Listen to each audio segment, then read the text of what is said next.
Okay, so please pay attention to the class today, and then maybe another 2 3 classes that we will take.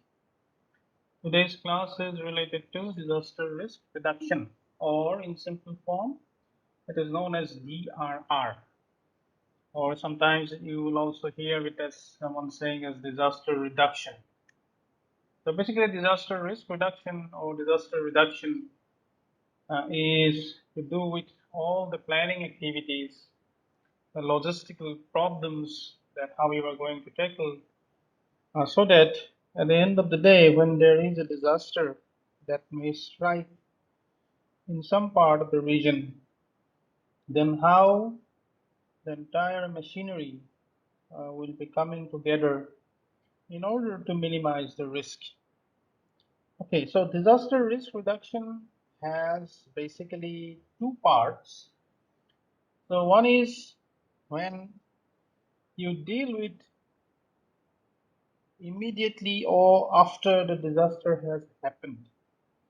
Okay, and then the other part is sometimes when you take measures when there is no disaster as such that has struck the community, but you take measures in advance or before the occurrence of a disaster so that the casualties or the impacts of the disasters can be minimized, and so in turn you can reduce the risk.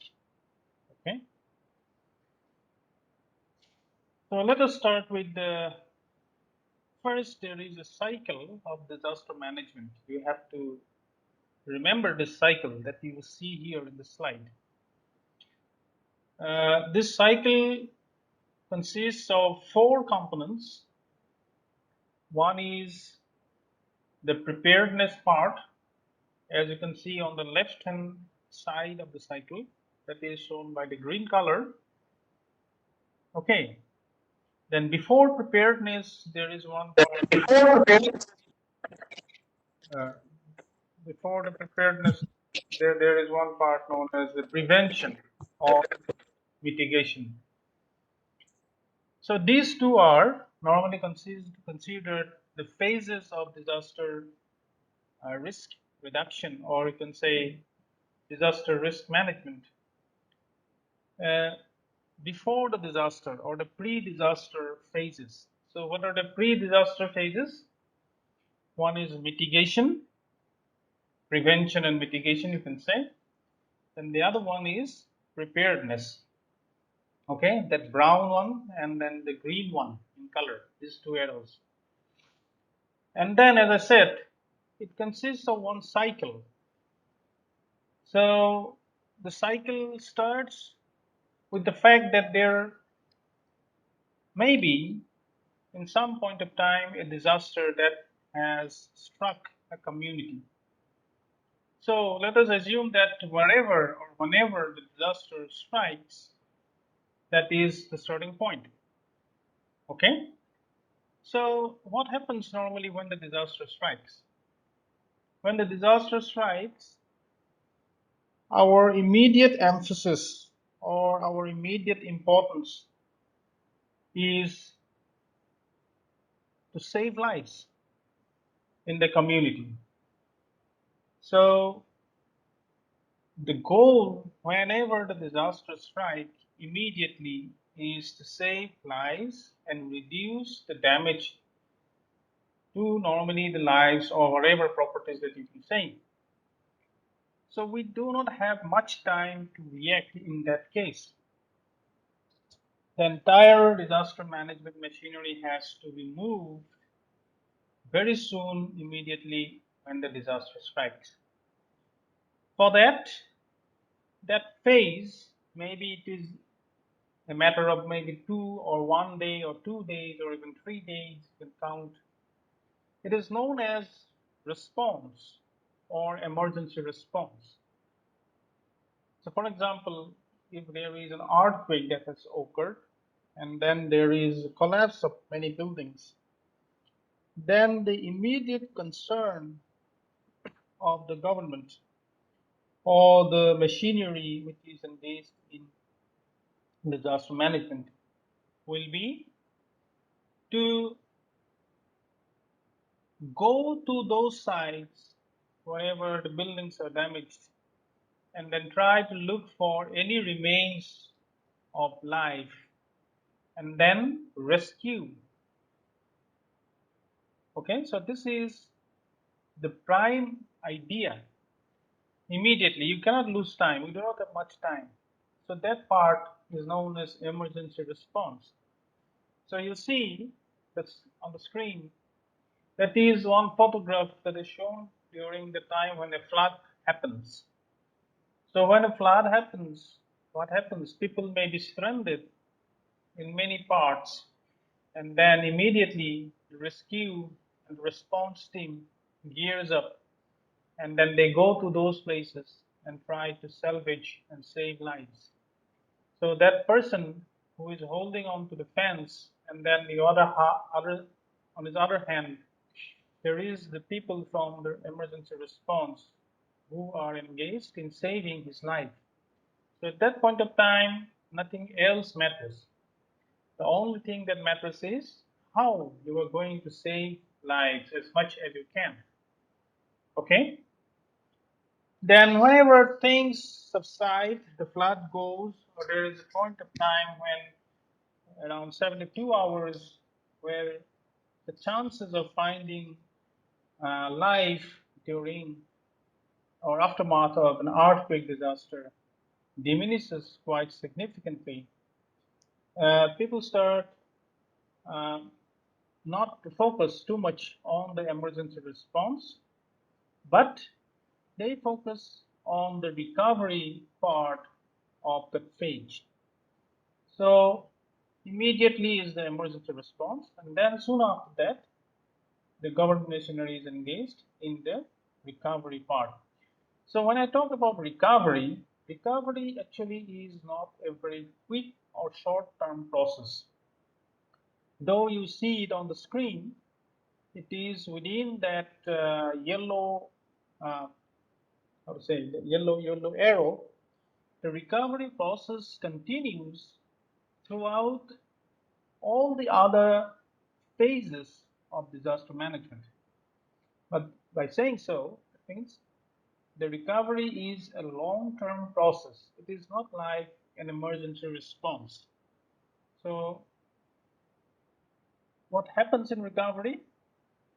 During the recovery process, you let the community to spring back to its original state prior to the disaster, and you help in that process. Okay? Okay, so a part of the recovery may be also rehabilitation and reconstruction. So rehabilitation and reconstruction is another part in the disaster management cycle, where whenever you have houses that are gone, livelihoods that are lost, and then the government machinery assists in the restoration of those livelihoods, and then the restoration of the houses where people may have to be relocated to temporary shelters, and then from there on, you take them to some permanent semi-temporary kind of structure. So it all will be included during the phase of rehabilitation and reconstruction. Okay? Rehabilitation is basically with the means, whatever you have in the hand, immediately after the disaster, when the emergency phase is over, you gather whatever you can and then you try to fix your belongings, your livelihoods, your economy, your market. So that is a kind of rehabilitation. Just you start the process of getting back into the cycle, and then after some time, with other help and assistance from outside, we get into the action of reconstruction. So reconstruction is basically the physical construction of the houses or the buildings or the bridges or the roads, that particular phase. And rehabilitation is just you spring back from the disaster, and then whatever with your own capacity or the community, whatever you can do in order to just move your wheels a little bit. That is rehabilitation. Okay, so these two phases are normally considered the post disaster phase. So, what are the post disaster phases? Your response, then your reconstruction. So, remember, response and reconstruction is a bigger part of your recovery as well. Okay, so recovery, as I said, it continues throughout the entire disaster management cycle. By saying so, that means all the four cycles that you see on the screen. Okay, so then what are the two other phases? These two phases are normally considered as the pre-disaster phase in the cycle of disaster risk management or disaster risk reduction. So one of them is known as the uh, mitigation part, and then the other one is known as the preparedness part. So this is a little bit very nice explanation. I found it on the web, where with a few cartoons on the screen, as you see, someone tries to give a very nice explanation of these terms. Okay, so as I said, the third phase is prevention and mitigation. So is prevention and mitigation, Joe, we are putting those two in the third phase the same thing, or are there some differences between these two uh, words? So as you see it on the screen, let us consider this cartoon or the slide, whatever I'm showing here, as one of the examples of a possible hazard translating it into a disaster.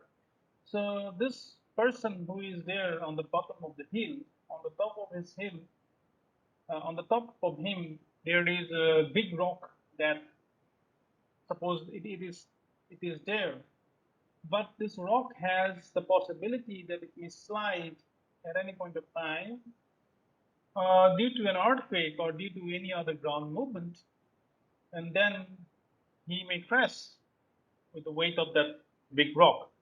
So the rock or the existence of the rock on top of him itself is a hazard. And if it happens or falls upon him, it will be translated into a disaster. So his aim is to safeguard himself. So that is the aim of disaster risk reduction, to save his life, to save his property, whatever or wherever way he can. So he can do 2 to 3 actions with which he can actually save his life, or a combination of all these 2 to 3 uh, actions that he may take. So if he binds the rock and then anchors it to the other side of the hill, he may prevent the hill from falling down on top of him, even in the case of a ground movement or during the time of an earthquake. So for that, he has to do some structural measures on the hill and on the rock itself, so that during the time of the earthquake or during the time of the ground shaking, the rock will remain at the same place and it will not slide down. So this kind of action will be known as prevention. Understood? This will be known as prevention. Then what is mitigation? So look at the other part of the slide.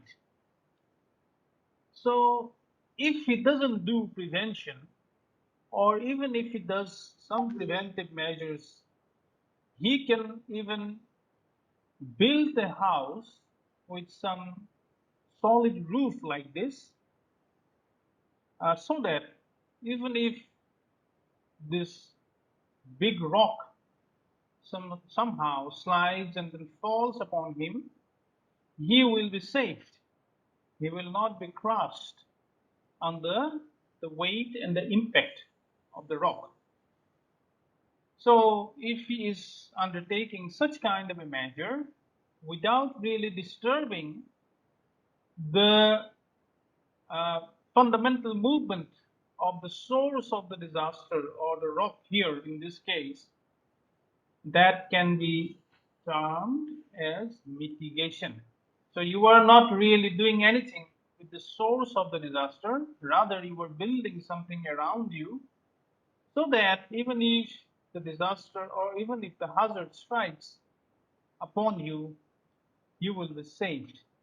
No harm will happen to you. So these kind of actions will be termed as mitigation. Both prevention and mitigation actually consists of the third phase of disaster management, or you can say total disaster risk management cycle or disaster risk reduction cycle. So if we start from the disaster itself, the first phase will be emergency response, then rehabilitation and reconstruction. And when these things will be over, people will come back normal to their daily life. Then they will engage themselves, the society will engage themselves in the process of prevention and mitigation in anticipation of a future disaster. Okay? But there is a slight difference between prevention and mitigation as is shown by this slide here. But throughout the cycle, as I said, the recovery process may continue because recovery is actually a long-term process. Okay, so before the disaster strikes, then you can engage yourself in measurements or in measures of prevention or mitigation. And there is a third kind of activity by allowing which you can save lives and property. So what is that? That is known as preparedness. So imagine you do not have some mitigation measures and you have neither done some kind of a prevention measure, or even you are doing both of these, you still may use this phase of preparedness in order to save lives.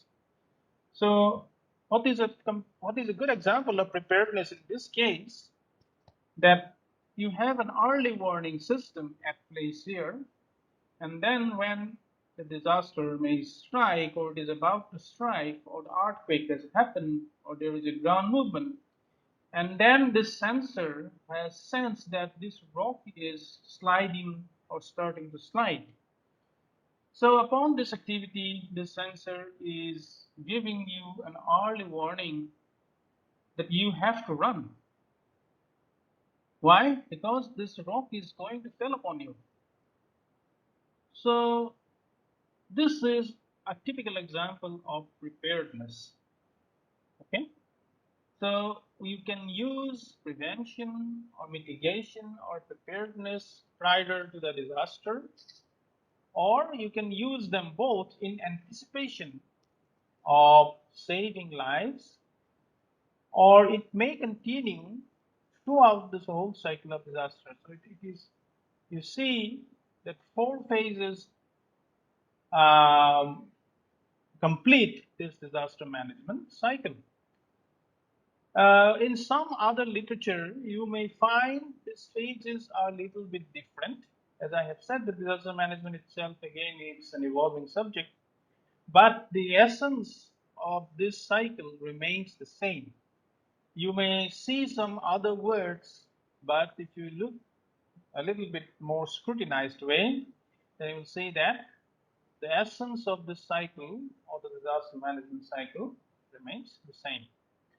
Okay, so here on the other side of the photograph, you see some of the reconstruction that is happening when the community was washed away by the Indian Ocean tsunami, and the government has built some temporary houses for them to come and then shelter. So this is falling into the phase of rehabilitation and reconstruction.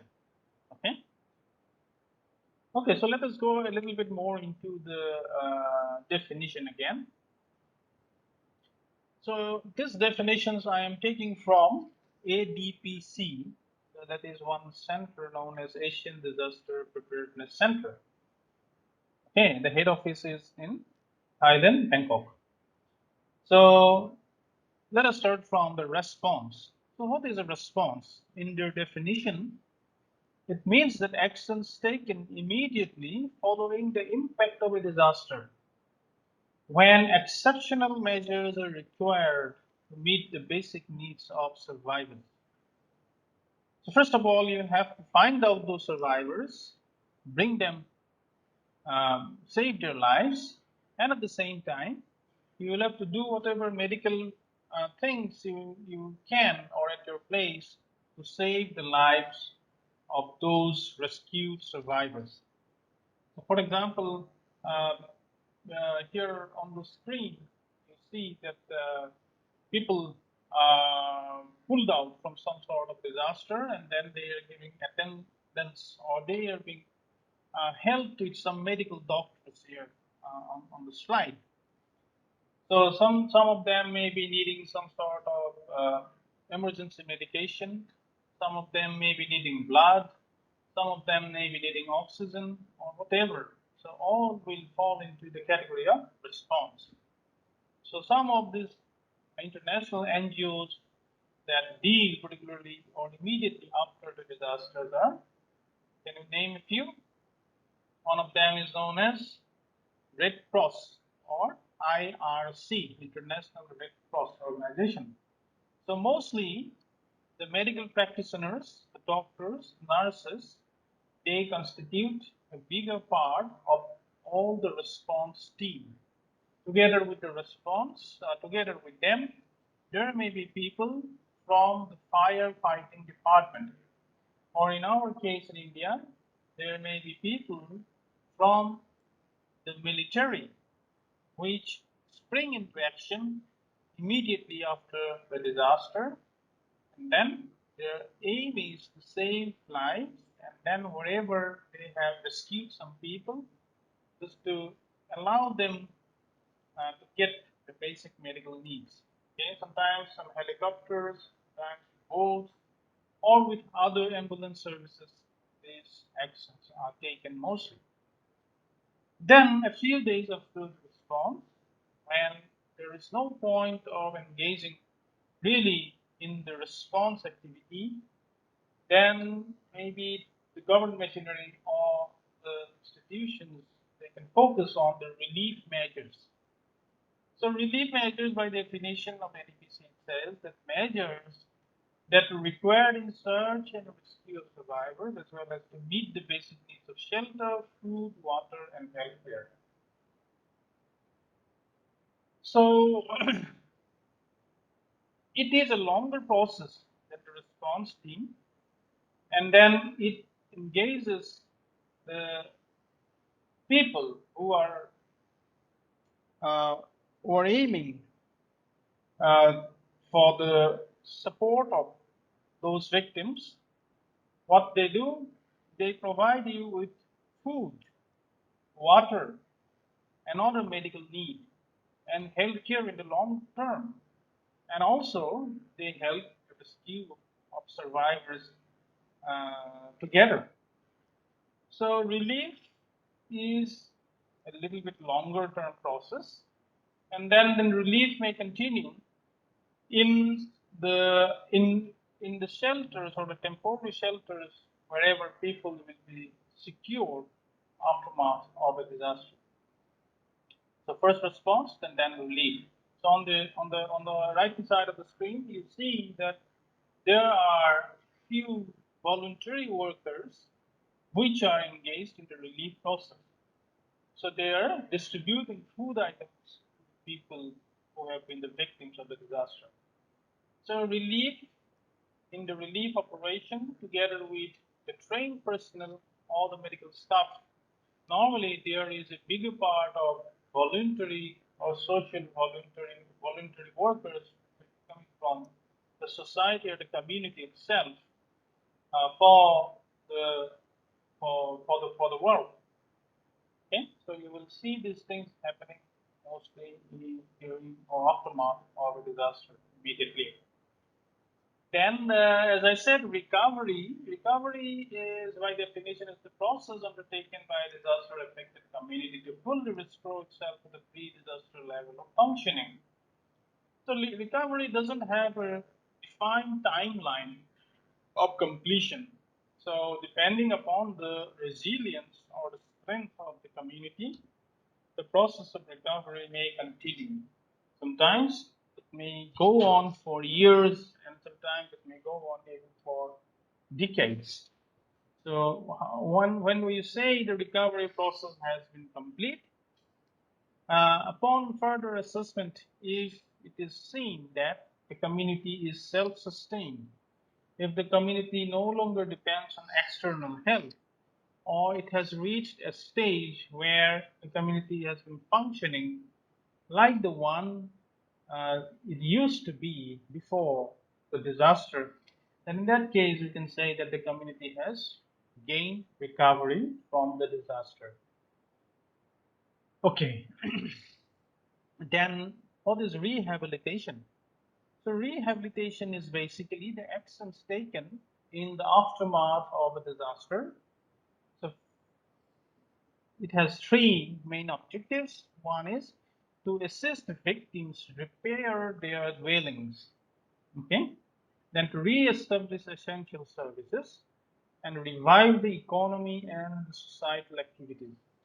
So after the disaster strikes, the response happens, and then after the response, the recovery takes place that goes on for a longer time, and then at the same point of time, rehabilitation or the actions may take place, which helps to assist the victims uh, to revive their social activities and the key economic services.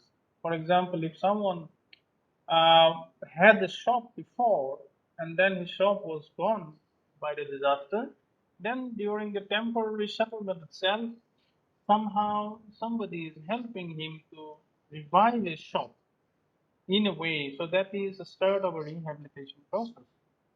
Or if someone was engaged in some other kind of activities, or someone was engaged in some sort of some day-to-day other businesses, and those businesses have been just getting a kick-off or starting even during the temporary shelters, that itself is an example of the rehabilitation process. Okay? In the rehabilitation process, there are some external helps which will be needed. So it may come from some of the NGOs, or it may come from the community itself, or the government machinery may also give some financial aids and then structural help to kickstart this process of rehabilitation. Okay. Then, as I said, reconstruction, you cannot really distinguish it from the rehabilitation package. Uh, this is mainly to focus on the structural repairs and then the damages of the houses and other infrastructures so that it helps in a way to start the rehabilitation process.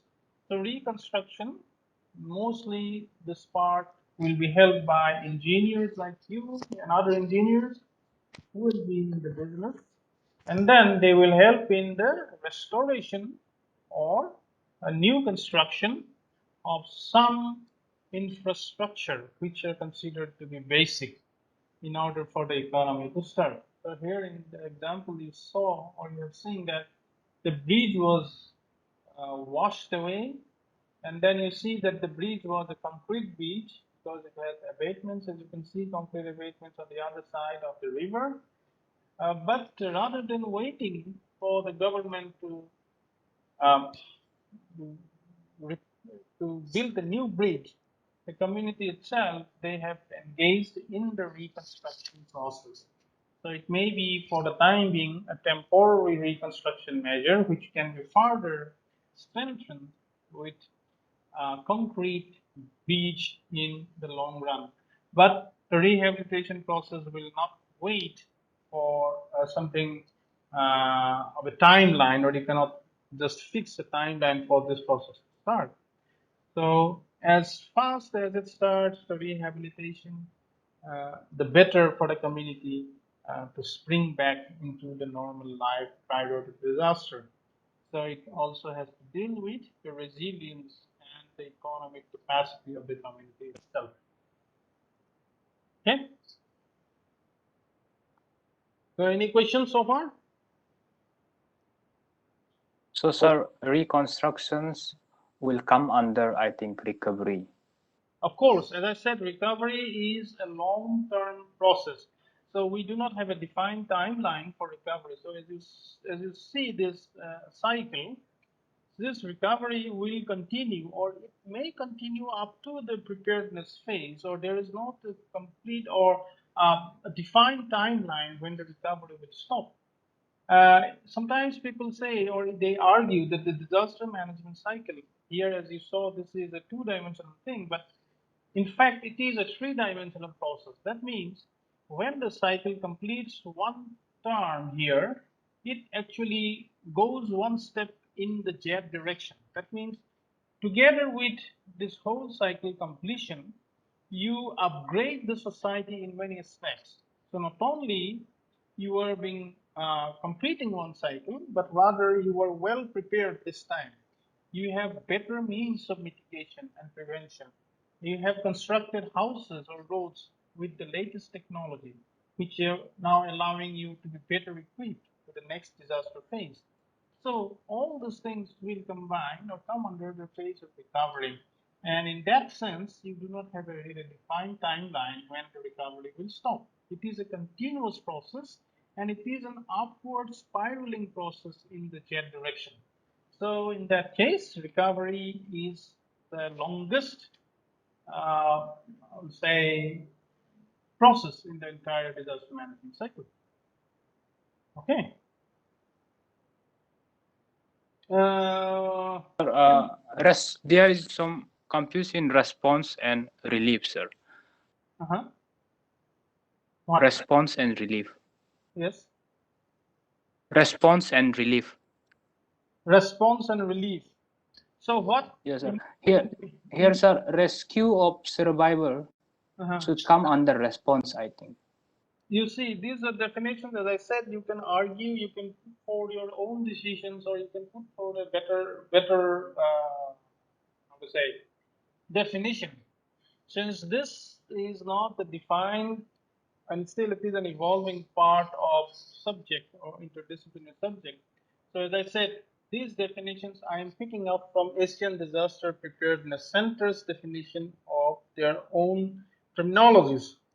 So immediately your concern is to safeguard lives. So that will be the part of response. So once people are pulled out from the rubble, you have saved a drowned person. Whatever measures that you will continue in order to sustain his life will fall under the relief part of the action. So just think in that terms. Okay, response is the immediate action. You have seen someone engulfed in fire, so you have just pulled out from the fire, that is your response. And then the burning, how you are going to take care, how you are going to feed him, how you are going to maintain his uh, basic needs in the hospital, or even if he is not in the hospital, so that will come under the part of relief. Okay. So immediately you are saving lives, that is the So, response person. Yes. Then rehabilitation, okay, reconstruction. This is where the civil engineers have much of things to do in the planning process, in the reconstruction of new bridges or even new buildings, or even the restoration of the communication towers. So one of the most important needs during the disaster or aftermath of a disaster is that people get lost. They do not have communication means. You fail to communicate with one another because the towers get damaged, because you do not have mobile towers or networks, you do not have electricity. So even if you are there with a mobile network, without electricity you cannot really charge your mobile phone, and then it's a matter of only a few days, after what you cannot really communicate with the rest of the world. So civil engineers, together with the communication engineers, the communication experts, they do have a lot of work during the time of emergency management or response part. So it will also come under response and recovery. So what they do, or what happened during the recent earthquake in Nepal, there were many NGOs which went to the villages deep inside the mountains, where they took with them some satellite communication network, and then they established some connections of those communities with the rest of the world. So it is very important in terms of their resilience or in terms of their survival. So this is an unprecedented situation, and communication also becomes very, very important together with food and shelter. So there is where the engineers, particularly the telecommunication engineers, they have a lot of role to play. Okay, and then you will see that nowadays in the field of telecommunication engineering or communication engineering, a lot of new ways of means of communications are even evolving. So what will somebody do in the case when there is no mobile tower or there is no standard or established means of communication? Okay, these are the necessities actually I'm talking about aftermath of a disaster, immediate need of the response team as well. So these definitions, just again, I'd like to highlight. Prevention is it's the measure taken to avert a disaster from occurring. So you actually work with the source of the disaster. So if you have suppose a river that is supposed to be flooding, then you are constructing bifurcation or divergent channel in the river itself. You are diverting the water from the river. Then maybe this is one of the means of prevention. Okay, so if possible, so it says if possible. So it is not always possible to really work in the source of the hazard. So it means in case of an earthquake disaster, you cannot really do anything kind of a prevention measure in that sense. Okay, you can only do some mitigation measures to be true. So prevention, you cannot prevent an earthquake from happening. You cannot really prevent a flood from happening in that sense to impede the disaster so that it doesn't have any harmful effect. So this is a very good example of how prevention mechanism works. Okay, a similar analogy would be so you and I and everybody nowadays we are getting vaccinated. So we are vaccinated so that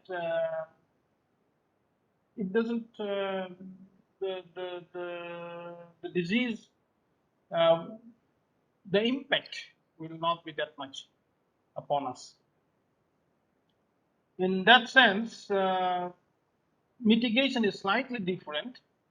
As I said, that measures taken prior to the impact of a disaster to minimize its effects is sometimes referred to as structural and non-structural measures. So here on the slide, you see people are engaged in the construction of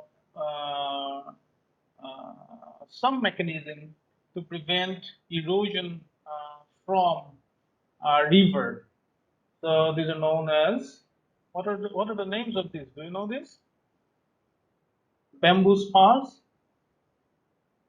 So along the Brahmaputra River, at many places, this kind of prevent mitigation measures you would see, particularly in areas known as Ramoria or Gumi or Soigao, where you hear a lot of erosions taking place. So this is a mitigation measure. So you do not really work with diverting the flood. Rather, you just say that even if the flood occurs, I have secured this place so that the damage will be minimum in that terms. Okay. So this is a type of structural mitigation. So what may be an example of a non-structural mitigation measure? Can you think of that? What is a non-structural mitigation measure? So another type of a structural mitigation measure is when you construct all houses. So when you construct a pole house, you do not prevent the water from entering your house. You allow the water to come and then hit you, but at the same time, you uplift the first floor of the house so that it doesn't sustain any damage. The water comes and then the water leaves. So you minimize the damage. So this is also an example of a structural mitigation measure. So what is another example? So if you are keeping a boat and you are living in a flood prone area, then when the flood will come, then you can use your boat and then you can go to another place. So in that sense, you have a mitigation measure that is structural mitigation measure. But what about the non-structural mitigation measure? How can you uh, minimize the effects of a disaster by not engaging in this sort of structural measures? Think. So I don't know if you are aware of the fact that What about, sir? yeah. What about COVID, taking of COVID-19 vaccine? Yes. Is it mitigation or prevention?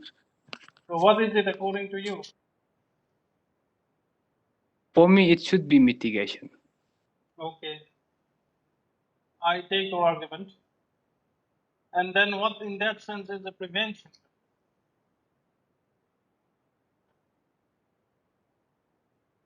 Do you have some measures of preventing the disease?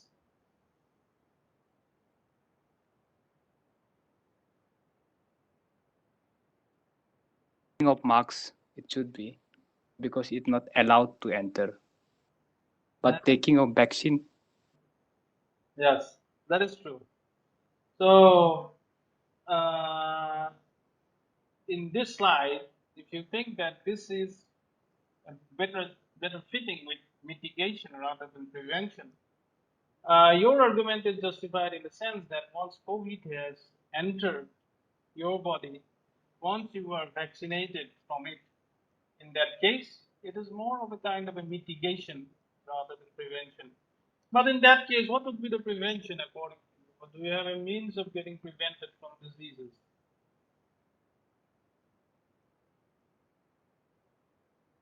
uh, uh, you know, medicine. We inventing of medicine could be the prevention measure. Medicine, so anyway, you will take medicine, and then whenever the mechanism will be same, when the virus will enter your body at that point of time, only the medicine will start working. So that again will be another thing of mitigation. So if you can, at the source, eliminate the COVID virus before it enters the human body, maybe that would be an example of prevention. But to my knowledge, I do not have such kind of a thing at place. Maybe you should look for it, or maybe you should, maybe if someone is stopping the virus from actually generating itself in the source, that can be a that can be an example of prevention in that way. That is a good observation you have with this slide.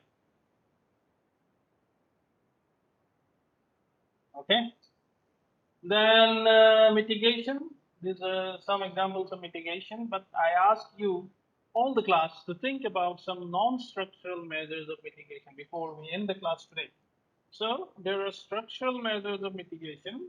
As you see, people are using some sort of structures to minimize the damage. And there are some other examples where people may be using non-structural measures. So what may be the non-structural measure of mitigation? There are some crops which are resistant to which have some resistant flood. Do you know that? Do you know when you have some paddy that can be that even if they remain submerged in the water for longer periods of time, they still give some sort of a yield or there are some productivity. They are not completely damaged. So, do you think that would be a structural measure of aggregation or non-structural measure of aggregation?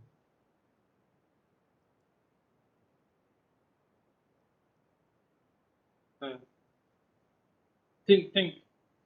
And tomorrow also, please think of an example of non-structural measure of aggregation. We'll start from there. Okay? I just gave you a clue today.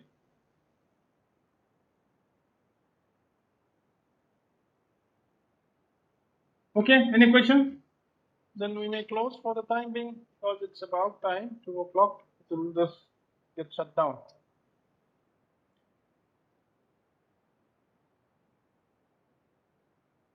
No question? Very clear? No, thank you, sir. Okay. See you then tomorrow. By the way, tomorrow I'm not sure again because I am going to the university, and then in such a case, probably I have to reschedule the time. Okay. These times we have been called to the university, and then when I go to the university, there is not proper uh, access to the internet for me as well. So in that case, I have to come back to my house and then take the class. Okay, I'll let you know.